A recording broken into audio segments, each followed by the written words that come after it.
지금은 어두워 보여도 하나님은 절대로 실수하지 않는 분이심을 믿으시기 바랍니다. 따라합니다. 영적 세계의 4대 법칙. 영적 세계의 4대 법칙.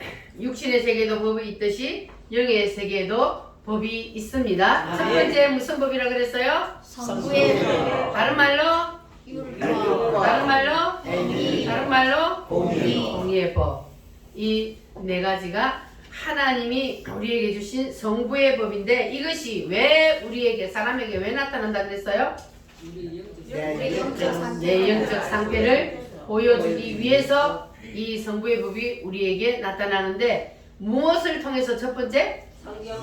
성경을 통해서 이 하나님의 말씀을 통해서 우리의 영적인 상태를 비춰보고 그래서 이것이 성경이 우리에게 뭐가 된다 그랬어요?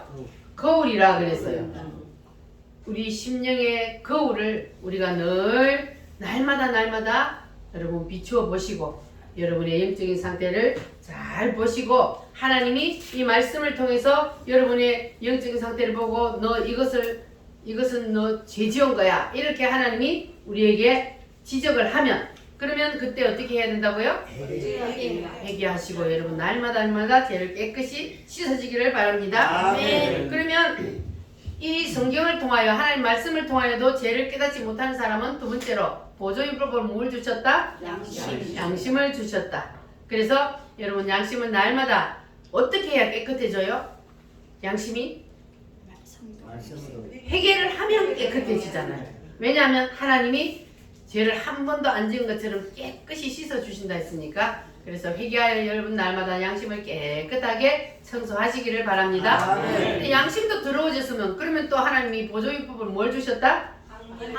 판결 흉패를 주셨다 그랬어요. 그래서 이 판결 흉패 주의 종의 가슴에 있는 판결 흉패를 통하여 하나님이 또 죄를 지적할 때에 여러분 다 이를 갈지 마시고 뭐 하라고요? 어찌할꼬 회개하는 심령들이 되시기를 바랍니다. 그러면 그 사람에게는 뭐가 나타나요? 두 번째 법이 나타나요. 성부의 법으로 하나님께서 우리의 죄를 지적하고 내가 따릅니다. 주여 나는 죄인입니다. 이렇게 죄를 자백하고 고백하는 그 사람에게 하나님께서 성자의 법을 비추어 주십니다.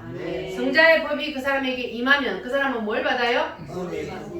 구원을 받아요. 그런자 성자의 법은 다른 말로 무슨 법? 은혜의 법. 다른 말로 속죄의 법. 이걸 어디에서 예수님이 이루셨어요? 십자가에서 완성을 하셨어요. 그래서 예수님이 십자가에서 완성하신 이 성자의 법은 두 가지로 십자가에 두 가지로 나타나는데 첫 번째는 뭐로 나타난다? 따라합니다. 피. 자, 피와 살이라 그랬는데 그러면 첫 번째 예수님의 피는 우리의 무엇을 해결한다? 우리의 무슨 죄를? 과거의 죄를 해결한다. 그랬어요. 그러니까 여러분 다 이제 하나님께서 여러분에게 이 성부의 법을 비추고 그리고 성자의 법으로 하나님께서 여러분에게 다 심령을 비출 때에 여러분 다 이제는 모든 과거의 죄가 다 해결되고 용서되고 깨끗이 용서함 받는 여러분 되시기를 바랍니다. 자, 그러면 이 세상에서 누가 가장 큰 죄인이에요? 당신이요? 사도 바울이 뭐라 그랬어요? 나는 죄인 중에 예수라. 내가 바로 죄인 중에 개수입니다. 그랬잖아요. 그래서 우리도 사도 바울처럼 이런 자백을 해야 돼요. 따라합니다. 나는 죄인 중에 개수입니다. 그러면 내가 가장 큰 죄인이라 그 말이잖아요. 여러분 다 인정하십니까? 내가 가장 큰 죄인입니다. 그래서 우리는 누가 필요해요? 예수님이 필요해요.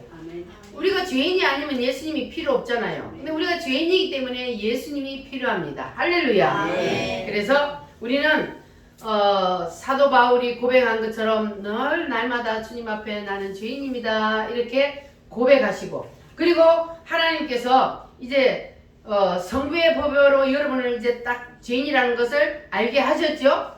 그러면 여러분들 바리새인들처럼 피하여 도망가야 돼요? 아니면 가늠하다 잡혀온 여자처럼 그 앞에서 엎드려서 자복해야 돼요? 확실해요? 할렐루야. 자, 그러면 이 시간 여러분 이제 죄인임을 다 인정하셨죠? 네. 내가 죄인임을 인정하고 그리고 입으로 나는 죄인입니다. 다 고백을 하셨으면 그러면 이제는 여러분의 무슨 죄가 다 해결이 되었어요? 과거의 죄가 다 해결이 되었어요. 믿어지십니까? 아멘. 여러분이 이 시간 전까지 지은 모든 죄는 뭐 했다고요? 다 깨끗함을 받았습니다. 할렐루야. 아멘. 자, 그리고 이제 두 번째는 첫 번째는 피요, 두 번째는 뭐라 그랬어요? 살이라 그랬어요. 이 살은 무슨 죄를 해결한다? 미래의 죄. 미래의 죄를 해결한다. 자, 그렇게 이게 지난주까지 말씀을 드렸는데 이 미래의 죄는 뭐냐 하면 우리가 지금까지 살아오면서 지금 모든 죄를 우리가 자백하고 시인하여 예수님의 피로 씻음을 다 받았어. 그러면 이제부터는 우리가 죄를 안 짓나요? 또 죄를 지어요. 자, 그런데 우리가 회개하여 예수님의 피로 씻음을 받았는데 왜 또 죄를 짓게 되느냐? 그것은 우리 속에 할렐루야. 안 잊어버리고 오셨네. 우리 속에 무엇을 만들어내는 생산 공장이 있어요? 자아가 있으니까 죄를 만들어내는 생산 공장이 우리 속에 있기 때문에 그래서 이 자아를 처리하지 아니하면 우리가 아무리 예수님의 피로 죄를 씻음 받았어도 또 우리 속에서 뭘 만들어내요? 죄를 또 만들어낸다 그랬어요. 그래서 우리는 반드시 자아를 어떻게 해야 돼요? 따라합니다. 자아를 폐쇄합시다. 옆 사람 손잡고 한번 해봐. 자아를 폐쇄합시다. 할렐루야. 확실히 우리 자아를 한번 깨끗이 다 척결하고 다 부셔버리고 그래서 우리는 이제 공장을 다 없애버립시다. 아멘. 뭘 만드는 공장을? 죄를. 죄를 만들어내는 자아를 만들어내는 이 생산 공장을 여러분 다 날마다 우리가 예수님의 피와 살로 깨끗이 청소합시다. 할렐루야. 자, 그래서 우리가 이 교회 나와서 자아를 다스리는 가장 그 핵심적인 말씀이 뭐라 그랬어요? 갈라디아서 2장 20절 말씀이 바로 자아 처리에 대한 가장 핵심적인 성경 구절이라고 그랬는데 오늘도 우리가 찬송으로 한번 우리 자아를 다 주님 앞에 내려놓는 고백을 한번 하도록 하겠습니다. 내가 그리스도와 함께 십자가에 못 박혔나니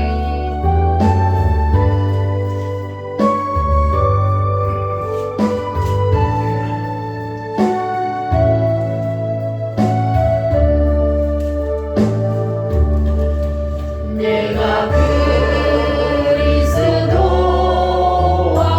함께 십자가에 못 박혔나니 그런즉 이제 내가 산 것 아니요 오직 내 안에 예수께서 사신 것이라 이제 내가 육체 가운데 사는 것은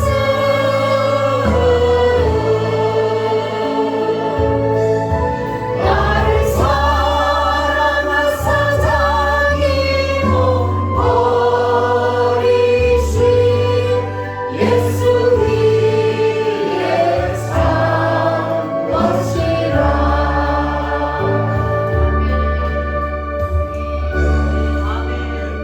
확실히 여러분 그리스도와 함께 십자가에 못 박혔어요? 아멘. 사람이다. 내가 그리스도와 함께 내가 그리스도와 함께 십자가에 못 박혔다. 십자가에 못 박혔다.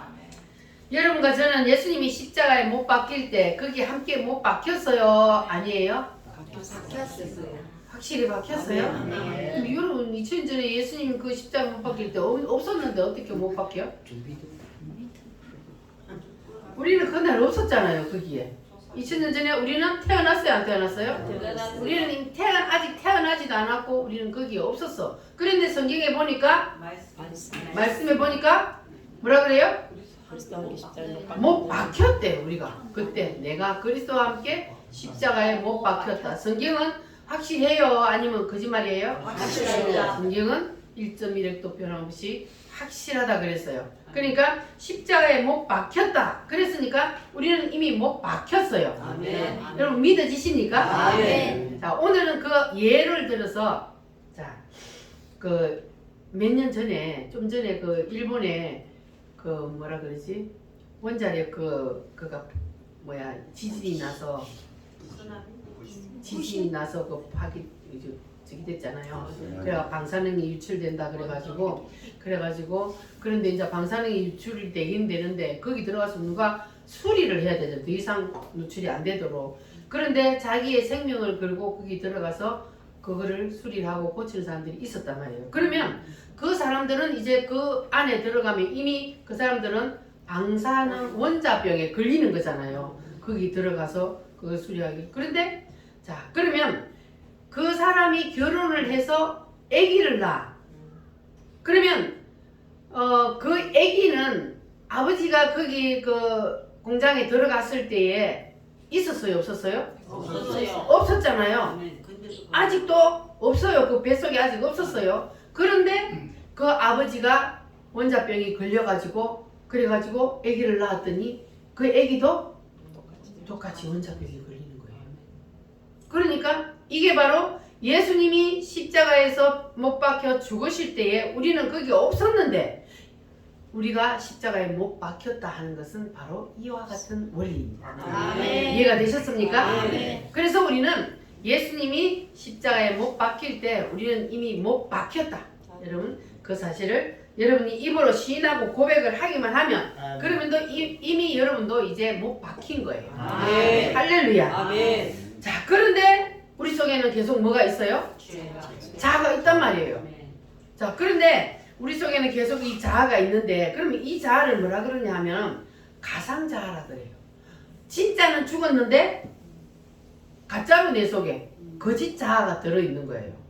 자 그래서 이걸 성경에 보니까 예수님이 뭐라 그러냐면 너희 속에 있는 자아는 내가 십자가에서 이미 함께 죽었다 그랬는데 우리는 아직까지도 자아가 살아있어. 그런데 이것이 바로 예수님이 십자가에서 못 박혀 죽으실 때 나도 이미 죽었다는 이것이 우리가 그냥 내 지식으로 깨달아지려고 하면은 이게 안 믿어지잖아요. 그러니까 성령님이 성령의 빛으로 우리에게 이거를 비춰줘야만이 이것이 그냥 확 믿어져 버리는 거예요. 아멘. 여러분 확 믿어지셨어요? 네. 할렐루야. 그래서 사도 바울처럼 내가 십자가에 예수님과 함께 이미 못 박혔다. 이 고백을 진짜로 할 수 있는 것은 바로 성령님이 내 속에 비춰주셔서 그래서 이게 깨달아지게 해주셔야만이 그래야 이게 우리에게 완전히 깨달아진다는 거예요. 할렐루야. 그러면 우리가 그때부터는 성령님이 깨달아지게 하면 그때부터는 내 속에 있는 자아는 진짜 자아가 아니고 무슨 자아다? 가상자아다. 거짓 자아다. 이것을 우리가 이제 알게 되는 거예요. 여러분 이제 인정하셨죠? 네. 믿어지셔요? 네. 우리 속에 있는 자아는 무슨 자아라고요? 원래 자아는 어디에서 죽었어요? 십자가. 예수님이 십자가에서 이미 죽었어요. 그런데 내 속에는 자꾸 자아가 있어서 자꾸 제가 생겨나. 그러면 이것은 거짓 자아예요. 그러면 이거는 누가 지금 우리에게 죄를 자꾸 일으키게 해요? 사단에게 우리가 그래서 절대로 속지 말자는 거예요. 사단이 우리 속에서 자꾸 죄를 짓도록 충동질을 한단 말이에요. 여러분 그 충동질에 절대로 넘어가지 마시기 바랍니다. 그래서 우리가 이것을 이제 정리를 한번 해보면 우리가 교회를 딱 나오면 성부의 법으로 하나님이 우리의 뭘 비춰줘요? 일적인 상태를 비춰줘. 내 꼬라지가 어떤지를 주님이 보여주신다. 그러면 내가 내 꼬라지를 보니까 야, 나는 정말 죽을 수 없는 죄인이야. 이러다가는 내가 지옥 가겠다. 이것을 깨달으면 그러면은 우리가 주님 앞에 두 손 들잖아요. 두 손 들면 주님이 누구에게로 데려다 준다고요? 누구에게로? 예수님께로. 성자의 법으로 우리를 이끌어줘요. 성부의 법은. 그래서 우리가 성부의 법이 우리의 죄를 깨닫게 하니까 우리가 성자의 법 앞에 우리가 두 손 들어서 우리가 속죄의 은총을 받았잖아요. 여러분 다 구원 받으셨죠? 네. 무엇으로? 예수님. 예수님의 피로, 예수님이 2000년 전에 십자가에서 피를 흘려 죽으신 그것을 우리가 인정하고 믿으면 그러면 우리가 속죄의 은총에 입에서 구원을 받았습니다. 할렐루야. 아멘. 자, 그래서 우리가 이제는 이것을 우리가 확실히 깨닫게 되면 아, 내 속에 있는 자아는 이제 가상자아구나. 내가 이것은 이제 절대로 쏟지 않아야지. 이것을 여러분 확실히 깨달으시고 이것을 붙잡으시기를 바랍니다. 아멘. 할렐루야. 네. 그래서 이것을 우리가 십자가의 도라 그러는데 우리가 교회를 다니면서도 십자가의 도가 무엇인지를 모르면 신앙생활을 열심히 한다고 하면서도 이거는 헛방 지르는 거예요. 그래서 우리는 십자가의 도가 무엇인지를 확실히 알아야 돼요. 따라합니다. 예수님의 피, 예수님의 피, 살. 살, 피는 무엇을 해결한다? 과거의 죄, 살은 무엇을 해결한다? 미래의 죄, 미래의 죄. 여러분 이제 과거의 죄도 미래의 죄도 다 뭐 했어요? 상받았어. 해결됐어요? 아멘. 할렐루야. 그래서 이 두 가지 원리를 우리는 정확하게 알아야 하고 그래서 예수님의 피로 우리가 과거의 죄를 씻음받고 예수님의 살의 능력으로 우리가 죄의 생산 공장인 이 자아를 우리가 완전히 다 이제는 폐쇄하고 처리하는 이것이 바로 복음의 핵심입니다. 할렐루야. 아멘. 우리가 예수님의 피로 씻음을 받았다 하면서도 계속 내 가상 자아에 내가 붙잡혀서 이끌러 다니면 그러면 사단이 나를 가지고 놀잖아요. 우리는 그렇게 할 수 없잖아요. 그래서 우리는 반드시 이겨야 됩니다. 할렐루야. 아멘. 자, 그렇게 되면 이제 무슨 법이 와요? 성령의 예수님의 피로 피와 살로 확실히 과거의 죄, 미래의 죄가 해결이 되면 그러면 우리는 이제 성령의 법이 옵니다. 성령의 법은 다른 말로 생명의 법이라 그럽니다. 그러면 왜 성령의 법이라 그러냐? 그걸 잘 설명할 테니까 여러분 잘 들어보시기 바랍니다. 자, 제가 이 손수건을 다시 한번 던져 보겠습니다. 자, 이것을 던지면 떨어지는 이것을 무엇이라 그랬어요? 중력의 법이라 그랬죠. 중력의 법. 자, 만유인력의 법. 자, 그런데 우리가 지구에 지금 살고 있잖아요. 근데 옛날 사람들은 지구가 평평하다고 생각했는데 사실은 알고 보니까 지구가 어떻게 생겼어요? 둥글게 생겼잖아요. 지구가 둥글게 생겼는데 그러면 지구가 가만히 있어요? 돌아요? 가만히 있어도 여기 있는 사람은 위에 있지만 여기 있는 사람은 거꾸로 서 있잖아. 그런데도 사람이 떨어져 안 떨어져요?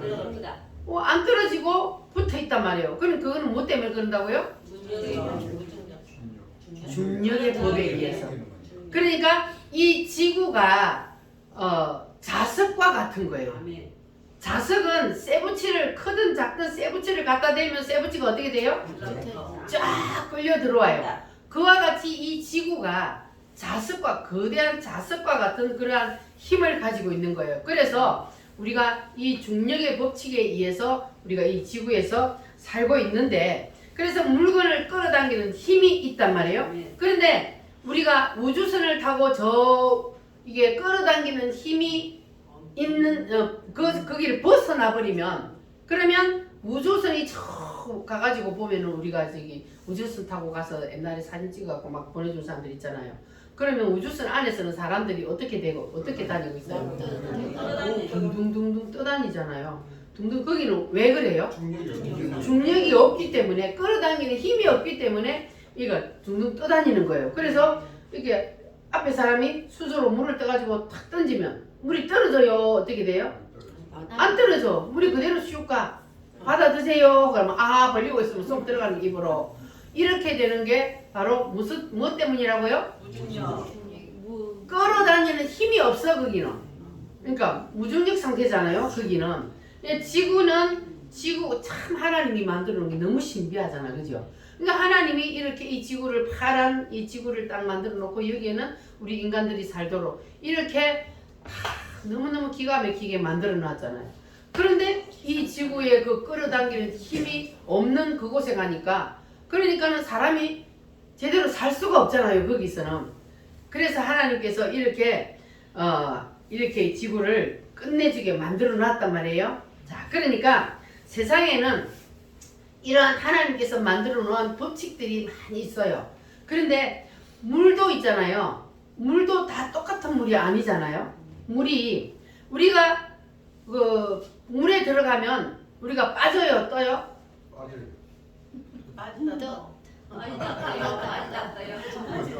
빠지지. 수영 못하는 사람은 저는 수영을 못해요. 운동을 잘하는데 수영은 안 배워가 수영을 못해. 그러니까는 수영을 못하는 사람은 그냥 빠지면 바로 그냥 꼬르륵 가는 거예요. 살라고 발버둥 치다 보니까 더 빠져 죽는 거예요. 그렇게 빠져 죽는데 저기 이스라엘의 그 사해에 가면 이런 일반 바다보다 농도가 염도가 10도에서 20도 정도가 더 높아가지고 그래가지고 사람이 둥둥 뜬대요. 여러분 믿어요?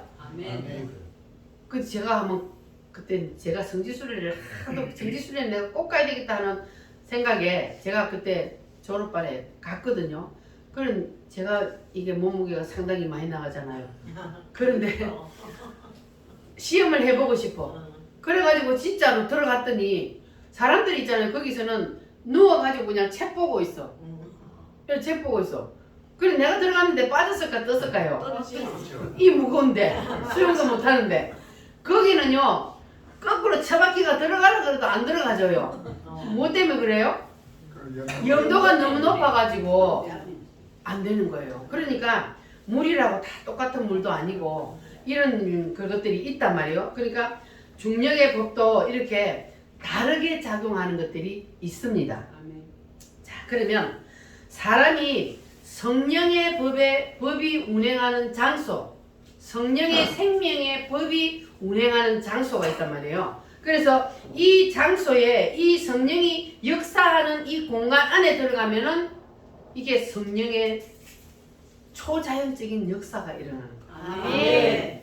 여러분 성령님의 역사를 믿으십니까? 아멘. 성령님이 계셔요? 아멘. 눈에 안 보이는데 확실히 계셔요? 아멘.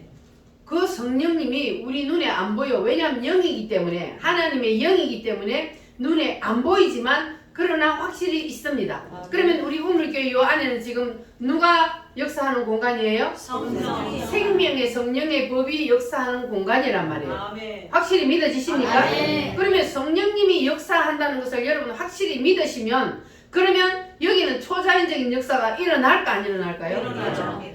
있는 자에게 일어나. 아멘. 여러분 다 믿으시기를 바랍니다. 아멘. 자, 그래서 생명의 성령의 법만 이렇게 생명의 성령의 법이 존재하는 그 공간 안에 들어가면 이러한 초자연적인 역사가 일어나는 것이 아니고 또 무슨 법이 있어요? 마귀의 법이 있어요. 이 마귀의 법이 이 딱 차지하는 공간 그 안에 들어가면 또 반대로 무슨 일이 일어날까요? 마귀의 역사가 그 공간 안에는 마귀의 역사가 일어나요. 그러니까 우리가 사도행전을 보면은 아니 사도행전이 아니고 그 사울 왕이 옛날에 누구 잡으러 갔어요? 다윗 왕을 잡으러 다녔잖아요. 다윗을 죽이려고. 그런데 라마나윗에 딱 들어갔더니 사울이 어떻게 했어요? 예언하고 막 난리가 나서 왜냐하면 다윗을 죽이려고 잡으러 갔는데 그 안에는 뭐가 역사하고 있었어요? 성령의 법. 그 안에는 생명의 성령의 법이 역사하는 공간 안에 딱 들어갔더니 이 사울도 거기 들어가 벌렁 들어누워서 예언을 하고 막 난리가 나는 거예요. 그런데 반대로 사망의 법, 마귀의 법이 역사하는 공간에 들어가면 또 그와 같은 일이 일어나는 거예요. 누구의 역사? 마귀의 역사가 일어나는 거예요. 그러면 우리는 생명의 성령의 법이 역사하는 공간에 거기에 안에 있어야 돼요? 아니면 사망의 법이 역사하는 거기에 있어야 할까요? 그래서 우리는 생명의 성령의 법이 역사하는 거기에 우리는 항상 있어야 하는 거예요. 여러분의 가정도 다 생명의 성령의 법이 역사하는 그러한 공간으로 만드시기를 바랍니다. 가정이 사탄 마귀가 지배하고 있는 가정이 되면 그러면 가정이 잘 될까요? 안 될까요? 사탄 마귀는 뭘 줘요? 모든 나쁜 것들은 다 사탄 마귀가 주는 거야. 질병도 그리고 가정에 불화가 일어나는 것도 마음에 불안한 것도 모든 것들 다 사단이 주는 역사란 말이에요. 그러니까 여러분의 가정도 뭘 만들어야 된다고요? 생명의 성령의 법이 역사하는 공간으로 만드시라고요. 그래야만이 여러분의 가정에서도 정말 그리스도의 사랑으로 서로 사랑하는 그러한 공간이 될 수 있잖아요. 안 그러면 마귀의 법이 내 가정을 딱 지배를 해보면, 그러면 그 집에 들어가면요 섬찟한 집이 있어요. 그럼 그 집은 누가 역사하는 거예요? 마귀가 역사하는 거예요. 그러니까 여러분의 가정은 다 생명의 성령의 법이 역사하는 그러한 공간으로 만드시기를 바랍니다. 할렐루야. 그래서 우리가 요한복음 8장 44절 한번 찾아보겠습니다.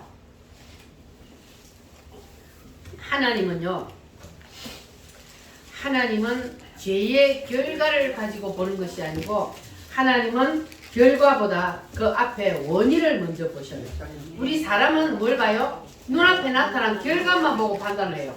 사람도 눈앞에 나타나는 보이는 그것만 보고 사람을 판단하고 그렇게 하는데, 하나님은 그게 아니에요. 눈앞에 있는 그 현상보다 그 앞에 먼저 뭐가 일어났어요? 현상이 나타나려면 그 앞에 이미 먼저 뭐 일이 있었다. 원인이 있잖아요. 원인이.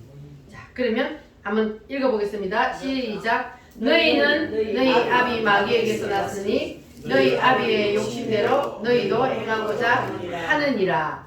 그는 처음부터 살인한 자요. 자, 그러면 자 창세기 4장에 보면은 여러분 첫 번째 살인자는 누굽니까? 가인이에요. 창세기 4장에 보면 첫 번째 살인자는 가인인데, 여기 요한복음 8장에 보니까 그는 처음부터 살인한 자요 그랬는데, 여기서 말하는 처음부터 살인한 자는 누구를 말할까요? 사탄이요. 마귀요. 마귀가 살인자예요. 처음 살인자래요. 창세기 4장에는 처음 살인자가 누군데? 가인인데. 자, 그래서 왜 성경이 이렇게 신약과 구약이 다르게 되어 있을까? 그러면 창세기 4장은 뭐냐 하면은 누구를 죽였어요? 가인이 동생 아벨을 죽였어요. 근데 창세기 4장은 동생 아벨을 죽인 것을 비디오 카메라로 촬영을 한 거예요. 그럼 나타나는 현상을 촬영을 했단 말이에요. 그러면 요한복음 8장 44절 여기는 뭐냐 하면은 사람 속에 내시경을 넣어가지고 촬영을 한 거다. 이렇게 보시면 돼요. 요한복음 창세기 4장은 뭘로 찍었다고요? 비디오 카메라로 나타나는 현상을 찍은 것이고, 그래 나타나는 현상을 찍었더니 가인이 동생 아벨을 돌로 쳐 죽였어. 첫 번째 살인자란 말이에요. 그런데 요한복음 8장에 보니까 그는 처음부터 살인한 자요 마귀를 처음 살인자라 그러니까 이제 바깥에서 보니까 사람이 가인이 먼저 살인했고, 속으로 들여다보니까 첫 살인자는 누구라? 사탄이란 말이에요. 그러니까 가인이 동생을 죽이기 전에 이미 그 속에 누가 역사했다는 거예요? 사탄이 그 마음속에서 동생을 죽이도록 분노를 일으킨 거예요. 그러니까 그 역사를 먼저 사단이가 했으니까 사단에게 사람이 붙잡히면, 그러면 내가 죄를 짓고 싶어서가 아니라 이 사단이 충동질을 해서 사람이 죄를 짓도록 만든다는 거예요. 그래서 우리가 사단에게 안 붙잡히는 게 더 먼저고 우리가 우선이라는 것을 알아야 합니다. 그러니까 가인 속에 누가 먼저 역사했다? 사단이 역사를 해서, 그래서 살인 도구로 이 가인을 써먹은 거예요. 누가? 마귀가 가인을 살인의 도구로 써먹었기 때문에, 그러니까 가인하고 이 사탄 마귀가 둘 다 첫 번째 살인자예요. 이해되셨어요? 아멘. 자, 그래서 성경은 이 둘을 다 합동 작전을 해서 그래서 두 사람이 다 첫 번째 살인자가 되었습니다. 자, 그러면 요한복음에는 첫 번째 살인자가 누구라 그랬어요? 마귀. 그리고 창세기 4장에는 첫 번째 살인자가 가인. 어째서 그렇다고요? 창세기 4장에는 무엇으로 찍었다? 그러면 요한복음 8장 44절은 내시경으로 속에서, 이거는 밖에서. 자, 그런데 먼저가 뭡니까? 안에서가 먼저. 안에서 먼저 충동이 일어나고 죽이고 싶은 마음이 일어나니까 행동을 하잖아요. 이해되셨죠? 네. 자, 그래서 우리는 그러면은 이제는 어떻게 해야 되느냐? 내가 사단의 도구로 사용이 되면 우리도 누구든지 이렇게 가인처럼 사단의 도구가 될 수 있는 거예요. 근데 요즘은 세상이 너무 사람들에게 완전히 사단에게 붙잡힌 사람이 너무 많아. 제정신이 아니야. 사람이 사람을 그냥 이유도 없이 죽여. 그 뭐 때문에 그래요? 사단이 그 속에서 그냥 이유 없이 나 혼자 죽기가 억울하니까 그냥 아무나 붙잡고 죽이고 자기 죽는다. 이게 바로 사단이 그 속에서 그를 충동질하기 때문에, 그러니까 사람들이 사단에게 다 붙잡혀 있다는 거예요. 그래서 우리는 더 이상 쏘으면 안 돼. 우리는 절대로 사단에게 속지 말고 우리는 이 하나님의 말씀을 우리는 늘 붙잡고, 그래서 생명의 성령의 법이 이제는 우리가 밖으로 드러나는 이 공간 안에서도 생명의 성령의 법이, 그리고 내 속에서도 생명의 성령의 법이 내 속에서 주장할 수 있도록 이렇게 우리가 하나님 앞에서 바로 서게 되면, 그러면 정말로 그 사람은 하나님이 보실 때에 어떤 사람이 될까요? 작은 예수가 되는 거예요. 하나님은 우리가 예수님을 온전히 진실로 마음속에 딱 모셔드리면, 그러면 예수로 말미암아 내가 새로 거듭나 버리잖아요. 우리는 다 죄인이라 그랬잖아요. 그런데 이 죄를 무엇으로 덮어버렸어요? 예수님의 피로 머리부터 발끝까지 싹 덮어버렸어. 그러니까 하나님이 볼 때는 그 사람을 무엇으로 본다고요? 작은 예수로 보는 거예요. 그리고 우리는 죄인이지만 하나님이 볼 때는 의인이라 그래요. 의롭다고 그래요. 의인이 어디 있어? 사람은 의인이 한 사람도 없어. 하나도 없다 그랬거든요. 그런데 다 죄인인데 우리가 예수님을 믿음으로 의롭게 되고, 그래서 그 은혜로 말미암아 우리는 하늘나라를 다시 들어갈 수가 있는 겁니다. 할렐루야. 자, 그러면 죄를 짓는 그 과정을 보면은 아담과 하와가 뭘 따먹었다 그랬어요? 선악과를 따먹었잖아요. 그래서 따먹고 난 뒤에 아담과 하와가 한 행동이 뭡니까? 숨었어. 그러면 선악과 따먹기 전에는 숨었어요, 안 숨었어요? 안 숨었어요. 근데 선악과를 딱 따먹고 나니까 왜 숨었어요? 부끄럽기도 하고 또 하나님이 무서워서. 그러니까 이 선악과를 따먹었다는 거는 아담과 하와가 뭘 했다는 거예요? 죄를 지었다는 거예요. 죄를 짓기 전에는 하나님이 두렵지 않았어요. 하나님과 함께 에덴 동산에서 하나님이 부르면은 예 하나님 하고 이렇게 하나님하고 행복하게 이렇게 살았단 말이에요. 그런데 죄를 딱 짓고 나니까 하나님이 무서워. 하나님이 찾아올까봐 부를까봐 무서워가지고 숨었다 그랬어요. 그러니까 죄가 들어오면 내 속에 누가 들어온 거예요? 마귀가 들어온 거예요. 그래서 하나님이 찾아와서 아담아 네가 어디 있느냐 하고 물었어요. 그랬더니 아담이 숨어가지고 벌벌벌벌 떨면서 너 왜 그렇게 무서워하느냐? 하나님 모르고 물었어요? 알고 물었어요? 알고 물었어요.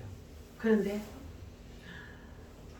물었잖아요. 그럼 네가 왜 그러면 내가 따먹지 말라 한 선악과를 왜 따먹었냐? 그랬더니 아담이 뭐라 그래요? 하나님이 이 여자를 나한테 줘갖고 여자가 나한테 먹으라 그래서 먹었어요.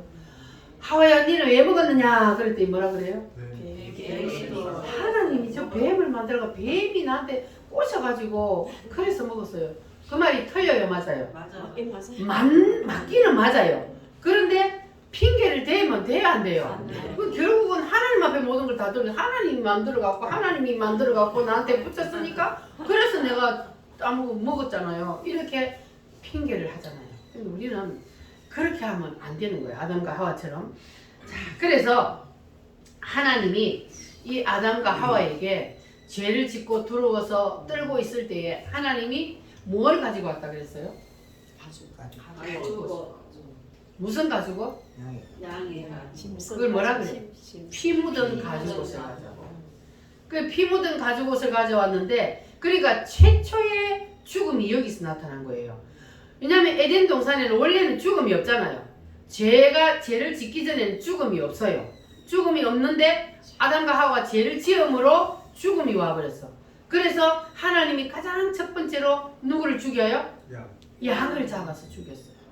그래서 그 양을 잡아서 그 양의 그 가죽을 아담과 하와에게 줬단 말이에요. 그러면 그 양을 피 묻은 그 가죽 옷은 누구를 뜻한다고요? 예수님. 예수님이 그래서 그때부터 이제 하나님은 인간은 죄를 지었기 때문에 예수님이 이 땅에 오셔서 우리의 죄를 대신 지고 죽어야 한다는 걸 이제 말씀하고 있는 거예요. 네. 그래서 이 아담과 하와가 이 선악과를 따먹고 하나님이 막 부르니까 두려워서 떨고 있었는데 하나님이 피 묻은 그 가죽 옷을 탁 던져주면서 이거 입어라 하고 그래서 가죽 옷을 입었더니 어떻게 됐다 그랬어요? 마음이 평안해졌어요. 우리가 예수 믿으면 여러분 마음이 평안해져요? 아멘. 예수님이 피 묻은 옷을 우리가 입기만 하면 그러면 우리는 죄가 싹 녹듯이 녹아지니까 그래서 두려움도 다 사라지는 거예요. 그래서 우리가 다시 하나님 앞에 하나님을 만날 수 있는 거예요. 하나님 관계가 다시 회복되는 거예요. 이 예수님이 아니고는 죄지은 인간이 하나님과 다시 회복이 될 수가 없어요. 그래서 하나님께서 이 피 묻은 양의 가죽 옷을 가져와서 아담과 하와에게 던져 주었을 때 그때에 그 옷을 입으니까 마음이 편안해지고 다시 하나님을 만날 수 있었던 겁니다. 할렐루야. 아멘. 그래서 우리가 하나님과의 관계가 회복이 되려면 그래서 우리도 반드시 누구를 통하여? 예수님을 통하지 않고는 절대로 구원이 없다는 것이 바로 그렇습니다. 하나님께서 네. 이런 법을 만들어 놓았기 때문에 그래서 예수님이 아니고는 예수님의 피가 아니고는 사람의 죄를 해결할 수 없기 때문에 그래서 우리는 반드시 오직 예수님만이 우리의 죄를 해결하고 그리고 우리가 다시 하나님을 만날 수 있는 길을 만들어 주신 그분이 누구시다? 예수님. 예수님입니다. 그래서 이제 아담과 하와가 경험을 했잖아요. 그래서 이제 아담과 하와가 경험을 했으면은 그러면 자기 자식들한테 하나님이 어떤 분이라는 걸 얘기할까요? 안 할까요? 그때는 뭐 글을 써서 하는 것도 아니고 구두로 말로 이제 야 하나님이 너희들이 하나님을 만든 거하고 엄마하고 아빠는 달라. 엄마하고 아빠는 하나님이 직접 손으로 빚어서 만들었지만 너희들은 엄마 아빠를 통해서 태어났어. 이렇게 다른데 그런데 너희들도 이렇게 살다 보면 어느 날 하나님이 부르는 날이 올 거다. 그러면 부르면 반드시 너희들도 양을 잡아서 하나님 앞에 나아가라. 왜냐하면 우리가 하나님이 만들어주신 그 양의 가죽옷을 입었더니 마음이 평안해졌는데 너희들도 하나님이 부를 때 반드시 양을 잡아서 하나님 앞에 가거라. 그래야 하나님을 다시 만날 수 있다. 이렇게 자식들에게 가르쳐줬어요. 그러니까 이 가인과 아벨이 하나님이 그 부모님을 통하여서 가르쳐준 그 말씀을 듣고 순종을 해야 맞아요? 안 해야 맞아요? 네. 그러면 하나님의 말씀에 우리도 순종을 해야 맞아요? 안 해야 맞아요? 네. 그래서 하나님 말씀에 순종을 해야 되는데 자 아벨은 이 부모님의 말씀을 다 그대로 받아들이고 나는 하나님이 언제 부르시더라도 나는 양을 다 잡아서 하나님 앞에 가야지. 그리고 양을 기르면서 살았어요. 그런데 가인은 큰아들인데도 이 가인은 양을 가지고 가야 돼? 그냥 너 내가 좋아하는 거 뭐 가지고 가면 되지. 이렇게 생각하고 가인은 뭐 하며 살았어요? 농사를 짓고 살았어요. 그런데 드디어 엄마 아빠가 말했는 것처럼 어느 날 하나님이 불렀어요. 가인아 아벨아 나 좀 보자 하고 불렀어요. 자 그러면 뭘 들고 가야 돼요? 양을 잡아서 가야 돼. 살아있는 양을 가져가는 게 아니고 양을 잡아서 가야 돼. 양을 잡아서 가져갔으니까 이 아벨은 그냥 부르니까 자기에게는 가장 양의 첫 새끼 가장 좋은 것을 탁 잡아서 하나님 앞에 갔어. 그러니까 하나님이 그걸 받아요 안 받아요? 그런데 가인은 뭘 가져갔다고요? 아이고 꼭 더럽게 말이야. 그 짐승을 잡아가 피를 흘리고 그러고 가져가냐? 야 얼마나 이쁘냐. 가인이 얼마나 이쁘냐. 이런 이쁜 거 가장 좋은 것을 하나님 앞에 드리면 되지.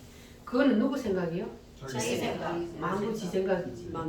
하나님은 그냥 하나님의 말씀에 순종하는 그걸 원하지.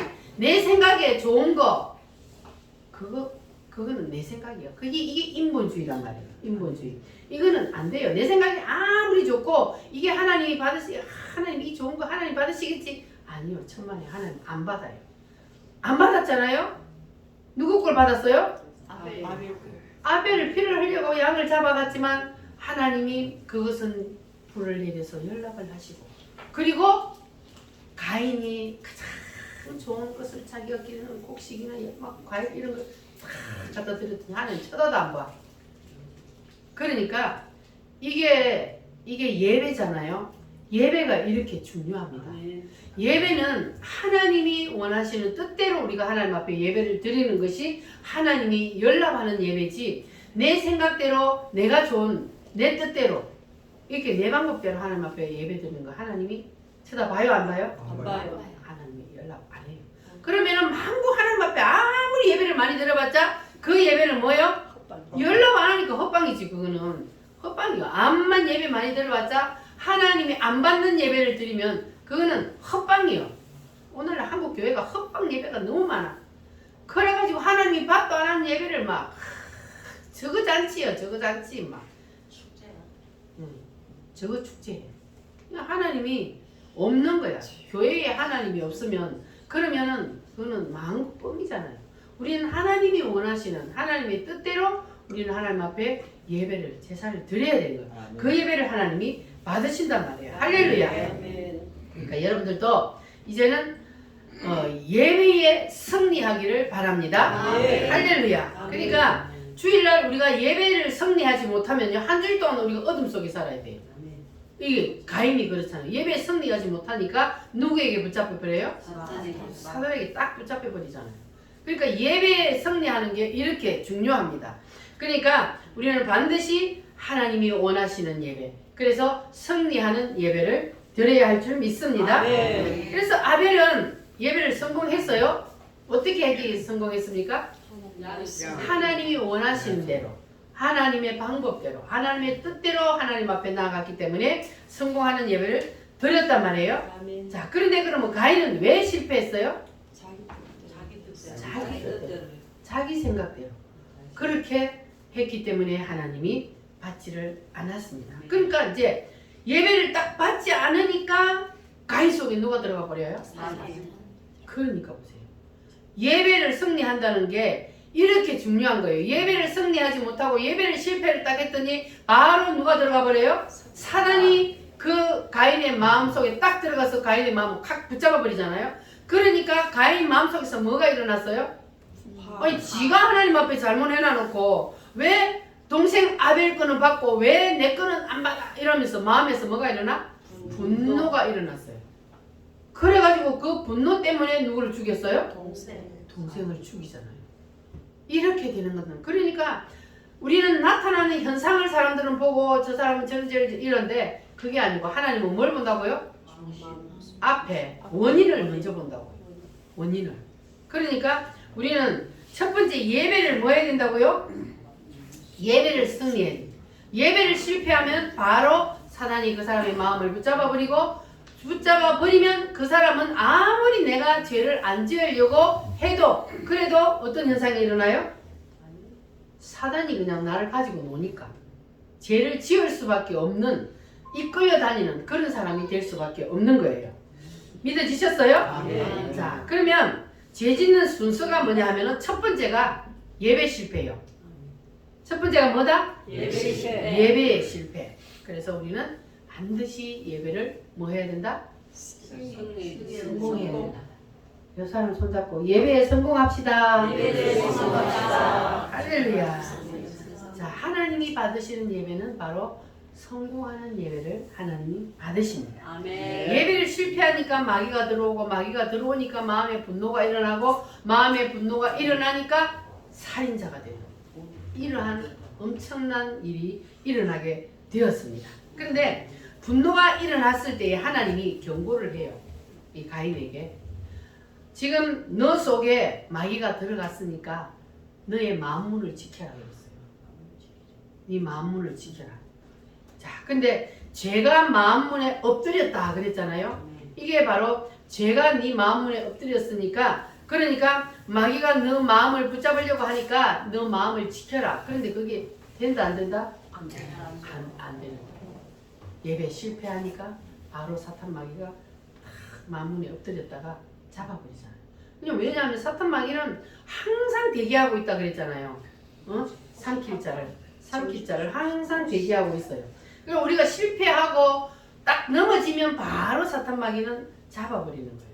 그러니까 사람은 하나님의 영이 잡든지 아니면 누구의 영이? 사단의 영이 잡든지 두 개 중에 하나라는 게 바로 그거예요. 그러니까 하나님의 영이 안 잡히면은 바로 사단이 먹어버리기 때문에, 그래서 사람은 이 두 영 중에 하나에 반드시 붙잡혀 있게 되어 있어요. 그러니까 우리는 반드시 누구의 영에 붙잡혀야 돼요? 하나님의 영, 성령에 우리는 붙잡혀야 합니다. 할렐루야. 그러면 우리가 이 성령에 붙잡히려면 뭐에 성공해야 된다? 예배를 성공해야 된다. 이 예배를 성공하지 않냐면 그 다음에 오는 것이 바로 뭡니까? 사단이 나온다. 자, 그러니까 여러분 만문을 절대로 빼앗기지 마시기 바랍니다. 따라합니다. 마귀를 이기자. 할렐루야. 그러니까 하나님이 기뻐 받으시는 예배를 드리려면 우리가 하나님과의 관계를 바로 가져야 해요. 하나님과의 관계를 바로 가지면 그러면 우리는 마귀를 이길 수가 있습니다. 그러면 첫 번째 승부가 뭐냐 하면은 예배인데, 그러면 예배를 드린다고 하나님이 다 기뻐 받으시냐? 아니잖아요. 성경에 보니까 우리가 예배를 드린다고 해서 하나님이 다 기뻐 받으시는 것은 아니에요. 그러니까 우리가 하나님이 기뻐 받으신 예배를 드리려면은 바로 하나님이 원하시는 뜻대로 우리가 예배를 드려야 된다. 그래서 가인처럼 자기의 생각대로 자기가 원하는 대로 그렇게 하나님 앞에 예배를 드려봤자 소용이 있다 없다? 1000만 번 드려도 소용이 없습니다. 그래서 하나님이 원하시는 예배는 뭐냐 하면 아벨처럼 뭐가 있어야 돼요? 피가 있어야 돼요. 예수님의 피가 있어야 돼요. 양을 가져가, 양의 피 묻은 그 양을 가져가야 그 예배가 하나님이 받으시는 예배잖아요. 그래서 우리도 예배를 드릴 때 예수님의 피가 있어야 돼요. 예수님의 피가 있어야만이 우리의 예배를 하나님이 받으신다는 거예요. 그러면 우리가 예수님의 피가 있는 예배를 드린다는 것이 뭐냐? 뭘까? 예수님의 피를 가지고 우리가 예배를 드린다는 것은 예수님이 왜 나를 위해서 십자가에서 피 흘려 죽어 주셨는지 예수님의 십자가의 피의 의미를 아는 거예요. 여러분, 예수님이 십자가에서 피를 왜 흘려 주셨는지 그 의미를 아셨어요?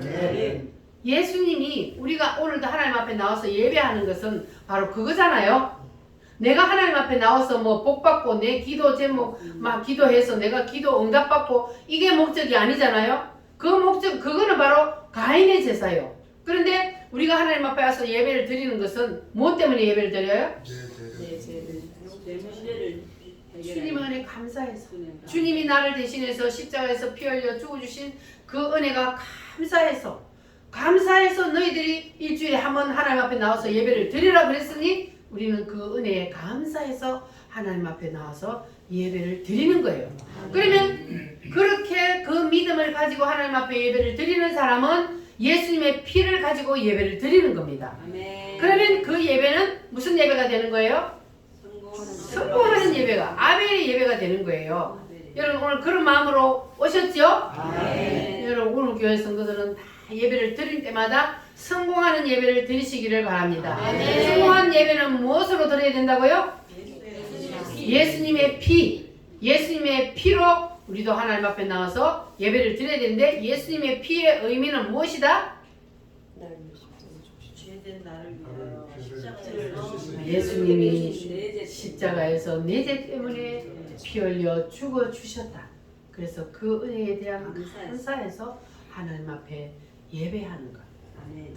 이거 하나님의 법이잖아요. 아멘. 하나님이 이런 법을 만들어 놓았어, 성경에. 그래서 우리는 하나님의 법 따라 하나님 앞에 나와서 예배를 하는 거예요. 예수님의 피의 공로 의지하여 하나님 앞에 나와서 예배하면, 그러면 예배 드릴 때마다 여러분은 성공하는 예배가 된 줄 믿습니다. 아멘. 이렇게 우리가 주일날 한번 하나님 앞에 나와서 예배를 드려도 우리가 예수님의 피로 승리하는 예배를 드리면 여러분이 한 주일 동안 예수님이 생명의 성령의 법으로 여러분을 다 붙잡아 주실 줄 믿습니다. 여러분의 가정도 여러분이 생명의 성령의 법으로 충만해 있으면 그러면 여러분이 가는 그 여러분의 가정 안에도 당연히 생명의 성령의 법이 충만하게 되는 겁니다. 할렐루야. 그러면 여러분 가정을 듣고 있는 모든 어둠의 영들이 사탄 마귀가 다 떠나는 그러한 역사가 일어나게 될 줄 믿습니다. 할렐루야. 오늘도 하나님께서 우리에게 주신 이 말씀을 붙잡고 우리 다 같이 한번 주여 삼창하며 기도하는데, 여러분 오늘은 옆 사람 손을 꼭 잡으시기 바랍니다. 옆 사람 손을 다 꼭 잡으시고 기도를 하는데, 여러분 성령 세례를 사모하시죠? 성령 세례를 받아 방언을 하시는 분들은 방언으로 기도하시기 바랍니다. 방언으로만 기도하세요. 오늘은 방언으로 기도하시고, 그리고 방언을 못 하시는 분들은 주여만 부르세요. 왜 손을 잡으라 하냐면 성령 세례 받은 사람하고 손으로 잡고 기도하면 옆 사람의 성령 세례 받은 게 올라가요. 옮겨져요. 그래서 성령 세례가 임할 수 있도록 여러분 큰 소리로 사모하는 마음으로, 왜냐하면 하나님은 사모하는 자에게 우리에게 주신다고 하셨잖아요. 그러면 사모하면 하나님 반드시 주셔요. 그러니까 사모하는 마음으로 여러분 주여 삼창함으로 다 같이 기도하겠습니다. 주여